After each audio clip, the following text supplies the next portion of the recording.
The AP Chemistry course guide includes a special section on polyatomic acids. Here's that section. This is the essential knowledge. For polyatomic acids, the most important thing is knowing about the titration curves to find out how many protons can be donated, and also the species and the pKa's associated for each one of those protons that are donated. You won't have to do calculations as you would on monatomic acids, but you still have to understand the curve. So let's go to a problem that covers this bit of essential knowledge. What makes a polyprotic acid different than a monoprotic acid is that it can donate more than one hydrogen ion. The best known polyprotic acid is sulfuric acid, H2SO4. And here you can see where it's a strong acid. This is one of the strong acids we should memorize, where the first proton is donated immediately, 100% ionization. The second proton donates pretty well. It's not as large. That second proton isn't considered to be a strong acid, but 1 times 10 to the negative 2 is a pretty large value for a weak acid.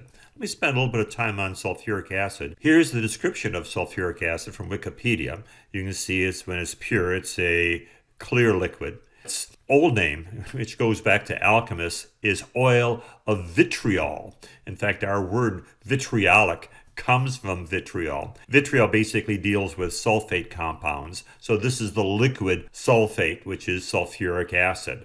It is a strong acid, very corrosive, and it's also hygroscopic. It absorbs water. If you leave a bottle of this open a length of time, it'll start to dilute itself. Also, it's dangerous and a number of other factors. One is that it tends to dehydrate things very actively. In fact, it's used to remove water from substances. And if you spill a little bit on some fabric, it'll end up heating up that fabric immediately. Any paper or whatever. The sulfate acts as a oxidizing agent. It pulls the electrons away from your carbohydrate, and you're just left with plain old carbon. Working with sulfuric acid, you've got to be very careful because you're going to get some holes in your lab coat if you get anything on it. Here's a picture of one of my lab notebooks that I got a couple of drops of sulfuric acid on. There's also some spectacular demonstrations where pure sulfuric acid is dumped into sugar and you get this solid block. Here's a bottle of concentrated sulfuric acid. The reason it's relatively inexpensive because so much of it's produced. It has a yellow cap, which is typical for sulfuric acid bottles. The yellow code is used to indicate the sulfur that the sulfuric acid is made from. Red caps typically are nitric acid, blue is hydrochloric acid, white phosphoric, and here we've got the green, which is an ammonia solution, which is a concentrated solution of ammonia, which is basic. The other common acid that you'll find will be brown, which is acetic acid, and these are replacement caps because these things tend to, because of the acids and base, tend to get corroded. One of the dangers of sulfuric acid that it is denser than you would expect.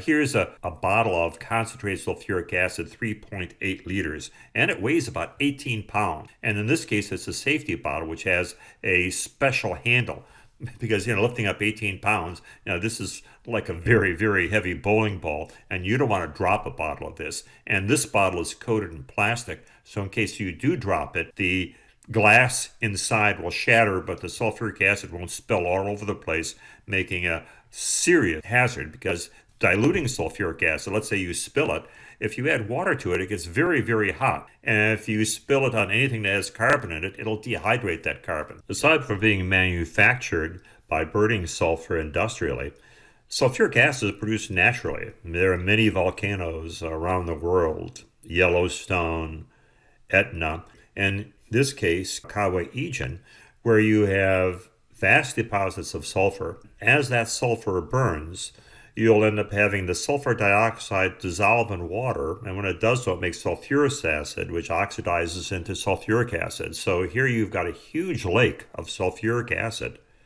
that has a pH of less than 1. You can go on tours and see the sulfur as it burns at night with its beautiful blue flames. You can go to Indonesia and take a trek up to the Asian crater where you'll see people who are mining the sulfur that's produced from this volcano, carrying these 60-pound baskets out. to sell. So sulfuric acid, a naturally produced acid and a very important acid industrially. Well, let's get back to our problem. We're supposed to be able to identify a polyprotic titration curve. Here's one where we take a polyprotic acid and add sodium hydroxide, a strong base, to it. We'll need a pH meter that can give us an accurate pH as we add the base in our titration. pH meter that can get down to 1,000 of the pH tends to be pretty expensive. This one that I've got here is a Hanna pH meter, and you're dealing with about $760 to be able to measure a pH accurately. It's even corrected for temperature because the pH changes a bit with temperature because of the ionization of water, and it graphs the pH for you nicely too. $800 and you get a nice little pH meter, which if you're working in a lab, you don't want to end up breaking this probe. It's a very thin glass-walled probe, so I've got to be real careful with it. But we've got this curve that we've made with a pH meter. Now, the important things on the curves, whenever you do a pH curve, are these vertical sections. This vertical section here, and this, even though it doesn't quite look vertical, it's still steeper than these flat parts of the curve. These vertical sections are where we have a rapid change in pH because we've used up one of our acids completely. We've completely used our acid. It's the equimolar point where we've wiped out the acid and just have its conjugate base. Here we've got one proton that's been wiped out, and then here we've got another equimolar spot where a second proton. So this is a diprotic acid. We wouldn't have to be told that this is a diprotic acid. We could figure it out from the curve. Let's look at this first part and ignore the second right now. As with any acid, we start with our acid, and here it is. This is a weak acid. We're starting at a pH of less than 2.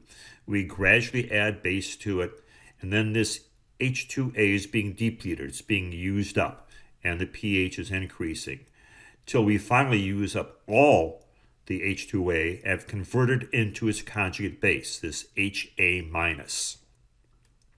So right here at B, we've used up all of this H2A. Now, once you've established the equimolar spot where we've got this steep part of the curve, halfway across, in fact, that's the end of the titration.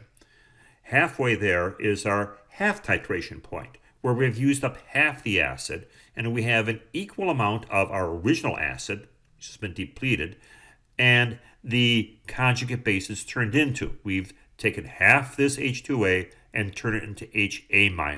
And when these two amounts are equal at the half-titration point, the pH, in this case it looks like it's around 3, will be equal to the pKa of the acid. So it's important to find the equivalence point, and then more important, to find out halfway there, because that gives you this very important information, the pKa of the acid, how strong the acid is. It's really easy to figure out what the Ka of an acid is, because once you have the pKa, which we get from this half titration point, you just take and raise 10 to the value of this to the negative. We're doing the anti-log, but don't forget to put that negative sign in. Otherwise, you'll get a pKa of 1,000. You don't need a calculator for this. In this case, they said use it in the nearest hole. Now, if you had a pH meter, you'd have to use your calculator to find the pKa, and this is a good way of doing it.